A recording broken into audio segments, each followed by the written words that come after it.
Hello guys, আপনারা দেখতে পাচ্ছেন এমন একজন ব্যক্তিকে, যে ব্যক্তিকে আপনারা আগে কখনো দেখেন নাই। সে হলো দিনে দুই বেলা গরু চড়াবে এবং দিনে দুই বেলা গাঁজা খাবে। এটা হলো আমাদের জয়রুল। সারাদিন হলো ঘুমাবে, দিনের 11টা বাজে হলো উঠবে ঘুম থেকে, 11টা 12টা বাজে জয়রুলে।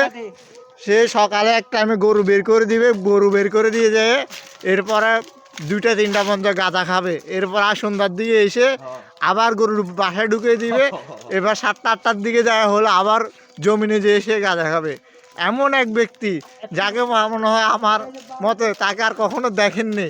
দেখে নেন, আগে আমরা জানতাম যে রাখালরা কি বাঁশি বাজাতো এবং গরু মোষ চড়াইতো, আর এখনের ডিজিটাল যুগ হচ্ছে আমাদের জরুল সাপ দিনে দিনে দুই বেলা গরু চড়ায় এবং কি দিনে দুই বেলা গাঁজা খায়।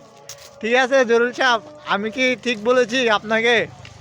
হ্যাঁ, তো তো জরুল সাহেব, আপনি কোথায় কোথায় গরু চড়াইতে যান দিনে দুই বেলা? আপনি কখন কখন গরু বের করেন আমাদেরকে বলবেন? হ্যাঁ, হ্যালো জরুল সাহেব। ঠিক আছে গাইস, তাহলে আপনারা থাকেন, আপনারা তো দেখতে পাচ্ছেন আমাদের জরুলকে।